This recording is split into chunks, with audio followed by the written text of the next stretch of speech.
Hello there, I'm Cynthia Deeren and welcome to Business Beyond Borders, where I unlock the secrets of international business success. Today's episode is all about skincare and in particular, Ego Pharmaceuticals, an Australian company that exists to improve people's lives through the science of healthy skin. The company researches and manufactures 120 products for skin health in its own world-class pharmaceutical plant in Melbourne, Australia. It has 596 staff based across 12 countries. Ego's famous products, which include the QV range of cleansers and moisturizers and Sunset sunscreens, sell not just in Australia, but also to the Middle East, the Asia Pacific, and the United Kingdom. Ego has won numerous awards for its performance in the export space, and it is one of Australia's great international success stories. Today, I'm talking to the man who has steered the company to international success, Alan Oppenheim.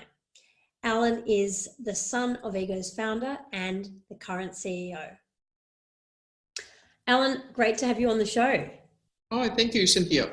Now, today we're going to be talking about Ego Pharmaceuticals and in particular about all the work that you've done to take the company international. But before we get started, I just wanted to ask you this. I was at the launch of ANZ Opportunity Asia Report last week in Sydney, and that report highlights some of the emerging trends in Asian markets. And I just wondered, at Ego Pharmaceutical as the CEO, what kinds of trends are you seeing in Asia in the skincare space? Is there anything in particular that you've noticed recently as a trend?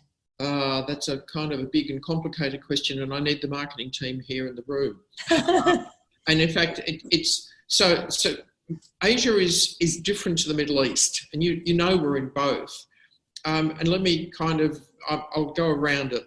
In the Middle East, we're in the GCC countries, so it's 6 countries, it's one language, it's one culture, it's one religion. They're physically connected. You can drive from one to the other. In Asia, it isn't nearly as cohesive as that. North Asia, we're discovering increasingly is different to Southeast Asia and all the pieces in between. China is not Singapore. Singapore is not Malaysia, even though they're connected. So while we might see some trends, and we see lots of competition in Asia, in particular in Singapore, but also in Taiwan and more, lots and lots of competition. Every company wants to get in, and Korean brands are one of the trends that are coming in. There is also a lot of diversity. So we've done consumer research in our Asia 4 countries, Hong Kong, Singapore, Malaysia, Taiwan, found some similarities, but a lot of differences. That doesn't answer your question, but it just kind of does highlight the diversity that Asia is. Yeah. Many of the countries, they're different languages or different versions of Chinese. I guess the one thing that kind of holds it together, apart from the time zone, is there's usually a fairly strong Chinese influence right through the region. And that's a bit of consistency, but of course there's so many dialects of Chinese, makes it a challenge. Let's kind of jump back and go to the beginning. Ego is a family company, and I believe you started in 1953, so you've been around for a fair time. Can you just share the story of how it began? So my grandfather, Dr. Alan Oppenheim, he was a dermatologist. He had a practice in Germany, in Dresden, and courtesy of the war, the Nazis coming, he had to get out of Germany. So he arrived in Australia just 6 months prior to World War II, had to learn English and start from scratch. Built up a thriving dermatology practice, but realised he needed certain products to help his patients that didn't exist. In the 50s, there were very few skin products. So my father, who by then had finished chemistry, formulated products for the skin. And my mother, who was a nurse, went out and communicated the benefits of those products to dermatologists and to pharmacists. So it was my parents, Gerald and Ray, who created Ego in 1953, with my grandfather as I guess, the first dermatology advisor. And it's grown hugely since. Wow, that's pretty amazing. And when did you get involved? Were you involved from the time that you stopped studying, or was there something else that happened in between? Depends how you mean involved. So when I was a baby, I'm told I had cradle cap. And there was no product for cradle cap. So my father made a cradle cap product, which we still have on the market. We have 100% share for cradle cap. It's kind of like dandruff for babies. And it's a small product for us, but it's there. So I got involved as a guinea pig, if you like, in the late 50s. I got working, after kindergarten, I would come across the road to Ego and watch the lovely lady Eunice hand label the glass bottles. We always were at Ego on the weekends, as my dad would be opening up the mail and making some of his favourite product Pindosol. So it was kind of the family business was truly a family business, and we were in it lots. Formally joined it straight after university, although by then I'd been doing computer programming on our new microcomputer. And for anyone who's seen a microcomputer, they're not small at all. They were seriously big, just small in power. And I was formulating product, improving quality systems. So I joined formally and full-time in 1981. And today, Ego is a leading Australian brand, and it's also an international brand. And as you've already mentioned, the company is generating a large part of its revenue out of the international space. When did Ego first start selling internationally, and how did that happen? So my dad, I think, was pretty prescient. 1960, he started exporting to New Zealand, which is 7 years after starting the company, which is amazing. Worked through a distributor in New Zealand. Then later on in the 60s, added the Pacific Islands, added Singapore in 1967, Hong Kong and Malaysia in the 70s, which was amazing change, all through distributors of different types. And then he tried to look at other countries over sort of outside the sphere, looked at lots of different countries outside. And for every country he looked at, for every 10 countries he looked at, one might have succeeded. Okay. So it's a tough gig. But today, half of what we make is export. Yeah. Fantastic. And how did your dad go about working out which markets he was going to enter? And then how does your team, when they look at the world map these days, work out where you should go next? How do I put it? My dad was a bit more random, is perhaps the word I'd use. And the world was a different world back then. Part of it was he would go to see a dermatology conference somewhere and then wonder whether he could delve into that particular market. He took my mother to meet some very famous dermatologists. Marion Silksberger was one in the US who was the first dermatologist in the world to use hydrocortisone on the skin, which was the first steroid, which these days is a core part of dermatology. So he tried a lot of different countries over the years. These days, where we try to be much more focused, we know launching to a new country is a really big effort for a whole suite of people. So we look at a whole host of things. We look at what's the population size, what's the GDP, is the GDP growing, what's the middle class size like, is the middle class growing? Because if people are improving their lives through the economy, then we can help improve their lives as well through the science of healthy skin. And an example of that might be Indonesia or China or lots of the countries in Asia. In fact, you almost think of every country through Asia, and many of them are developing nations, from Malaysia to Philippines or China and more. And the middle class is just growing really rapidly. So we look at all of that. You know, what's the market for our products? What is the competition like in those countries? Are there some strange things in the market that we think the science is wrong, but to enter that market, you have to comply with that strange cultural rule? What are the cultures like? We look at regulations. For us, we're a pharmaceutical company, so we usually have to register the company with the health department first, then every product individually. And that can be a smallish job or an enormous job. So, for example, in Saudi Arabia, that took 10 years. From my first visit to when we launched, 10 years of regulation work. So there's a whole suite of stuff that we look at. And one of the things we look at these days is synergy. If we launch in a particular country, is that going to strengthen itself or the local countries around it in synergy?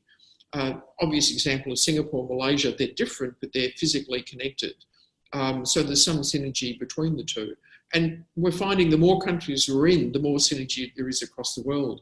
Dermatologists travel across the world, so a dermatologist from Jeddah might see my products at a conference in Liverpool or in Malaysia, and everything in between, which is great as we get into more countries.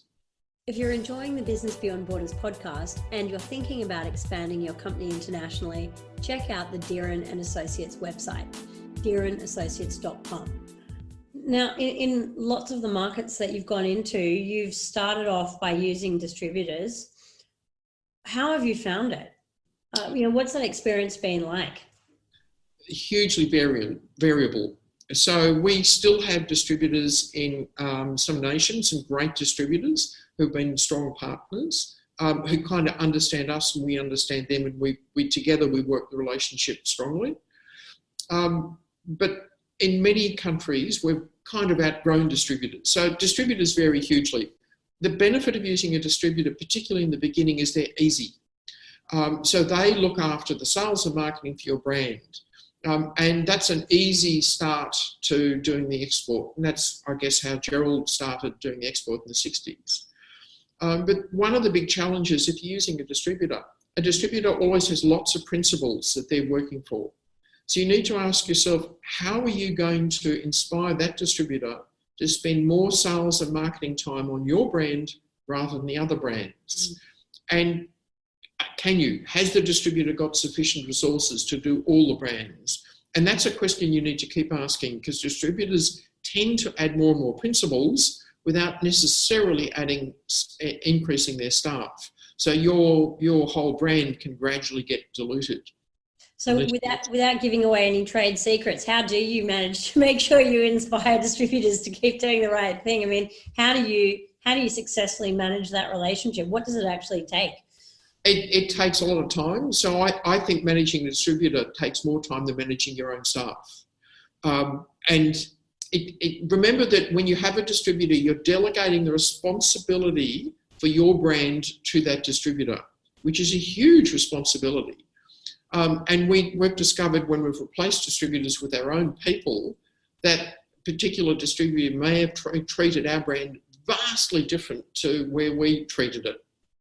And that's a challenge, because then when you go in with your own people, you have to unlearn the market, to use a new verb, before you then educate the market about who Ego really is.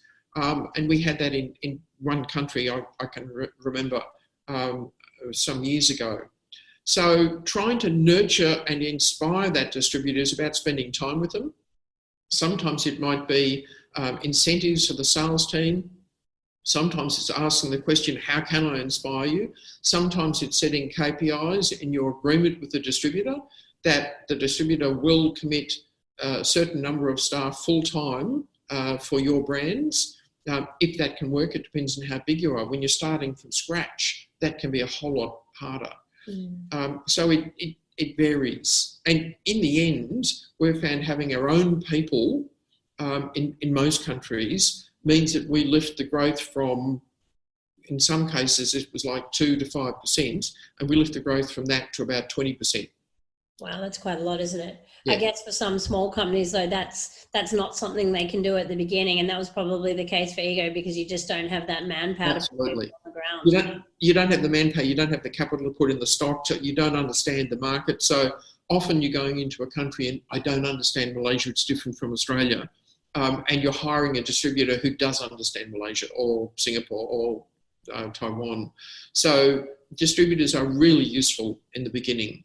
But I'd recommend companies, if they can grow and if they possibly can, to have the long term and eventually grow beyond a distributor, unless the distributor's great. And as I said, in a few countries, we maintain that the relationship with distributors. How have you found them? I mean, what was the actual process that you went about to locate a bunch of different distributors and then to work out which one you were going to work with? Yes. Where do I start? My brain just broke. It's more complicated and more messy than recruiting for staff. So recruiting for staff, there's a whole lot of process that you can go through, which is a bit neater. Recruiting for distributors is more messy. So we will often, if we're going into a brand new country that we don't know, then we will talk to Austrade. And in our case, we'll also talk to the Victorian government. They've got an equivalent team in some countries. And you just get complimentary information. And that's all they will do is give you information about the country. You know, and in our case, where do you buy your skin products? Do you go to pharmacy? And some basic things. You know, what is it? How do patients buy their products? How do patients get their pharmaceutical products? And there's a whole lot of general things which people like Austrade can help. We will go into the marketplace and talk in the shops and try to understand. We'll talk to people about prospective distributors to try to get lists of. In some cases, we've used a consultant. In the Middle East, I used a consultant way back in 1992. So they were doing some work for me before I went for the first visit, first couple of years, to try to help me understand the Middle East and for them to make a short list of distributors. One of the things I found is if a distributor is similar in size and culture to Ego, then I found that the relationship was better. We would then understand our problems better, our strengths and our challenges, and the empathy was just a bit stronger.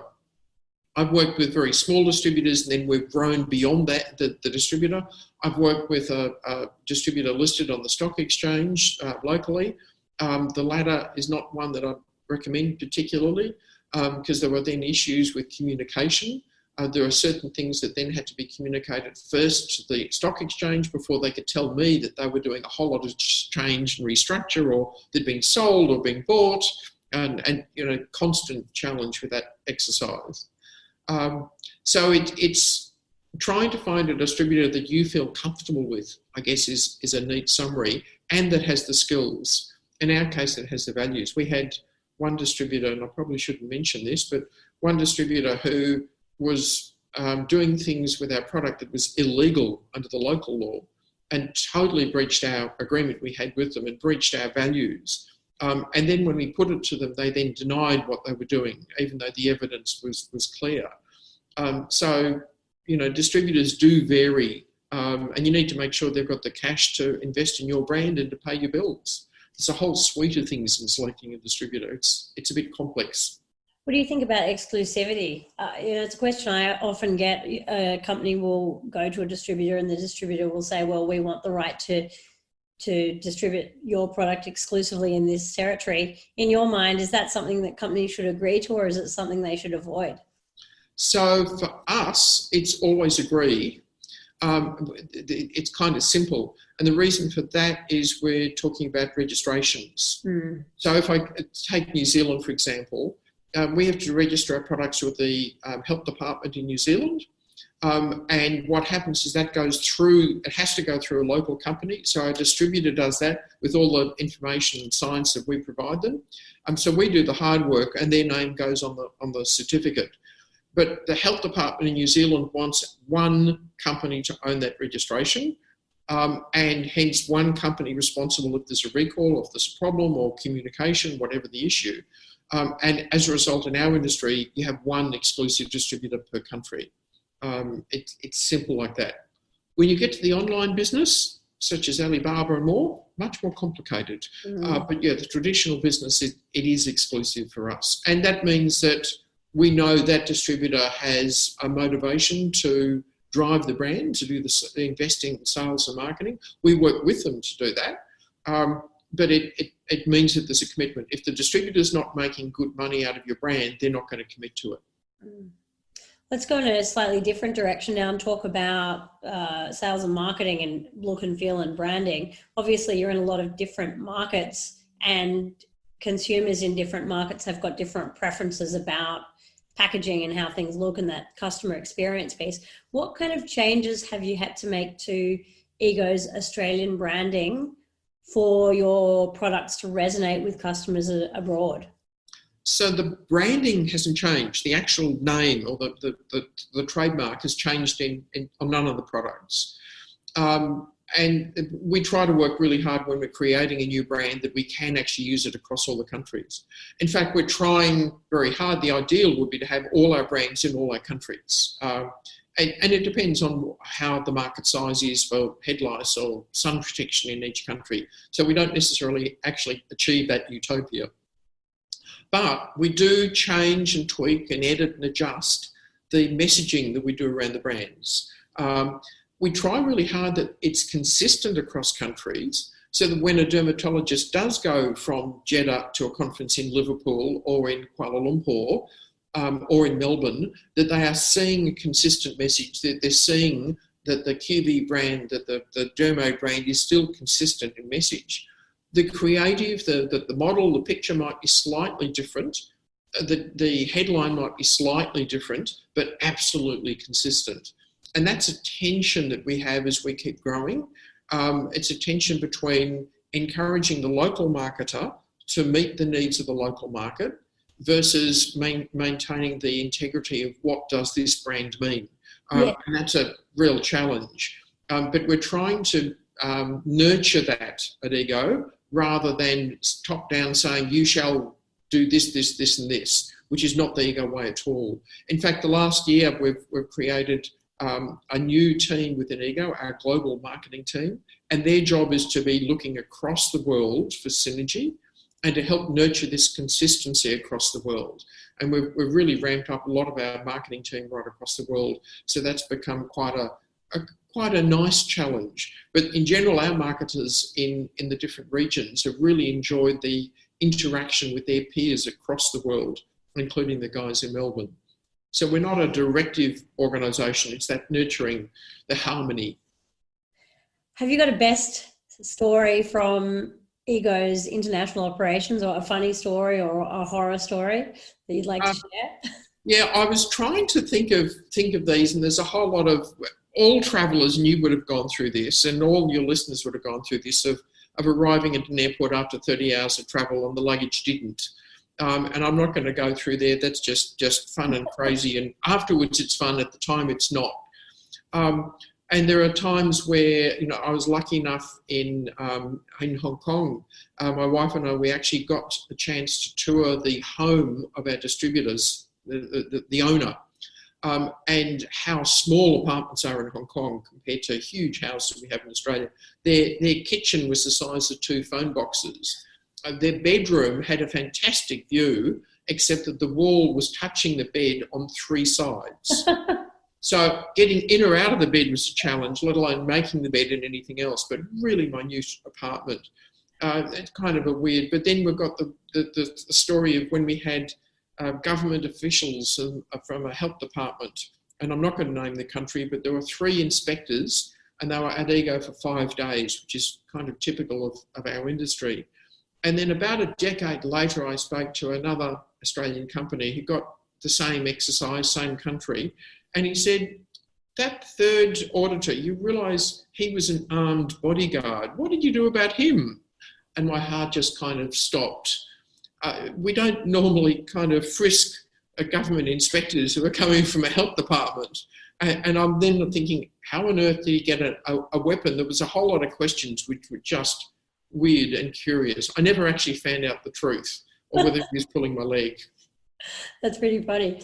So looking ahead, Ego's already in a bunch of places around the world. Where do you see the most promise internationally and why?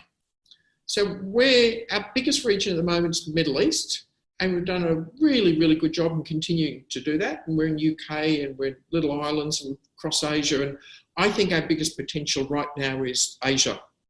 We're not in all of Asia, so there's lots of countries we're just not in. And my dad would describe an undeveloped nation as one that doesn't have Ego products, which I like as a nice definition. So the US is an undeveloped nation.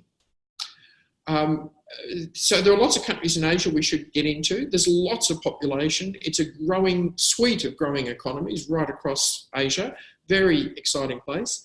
It's kind of in our time zone too, which means that communication via video link or via telephone or even via emails is kind of easier and kind of a bit more simple. And there are challenges though with Asia. we're going to add synergy. So as we add more countries, we add synergy across Asia. But the biggest challenge, I said before, is all the languages. So if you go into another country in Asia, it's probably adding another language, which means another suite of labels, which means another suite of stock keeping units. So more investment in stock, more forecasting challenges and complexity. And all of that we're trying to constantly manage. But I think Asia has a very huge and very exciting potential, not just for Ego, but for Australia. Alan, it has been super to have you on the show today, and you've given us so many fascinating insights. Can I just get any final thoughts that you might have for other founders of companies, especially in that consumer space, looking to go global? What do you say to people who are looking at it and wondering if they should have a go? Do it. To coin a phrase. Going global, going into your first export country, going into your 10th export country makes your business more complicated. There is no question about that. Every country adds a suite of complexity to Ego, but it also adds a suite of strength. So the fact that we were in UK helped us get into Saudi Arabia. The fact that we've got products going into Cyprus means we're keeping on top of the EU regulations, which helps us in New Zealand and into Iran, where they're using the EU regulations. The more countries we're in, the higher it raises the bar for everyone across Ego. And that means that we're learning, and when things are coming, like in our industry, serialization's coming from Saudi Arabia, but Malaysia's just announced it as well. So it means that we're solving problems across multiple countries and we're learning. It's hard, it's complicated, but unless you're in the international space, I think you've got a challenge to actually continue to thrive. So absolutely do it. Great to have you with us. I look forward to seeing what Ego does next. Thanks, Cynthia. If you're enjoying the Business Beyond Borders podcast and you're thinking about expanding your company internationally, check out the Deeren & Associates website, deerenassociates.com.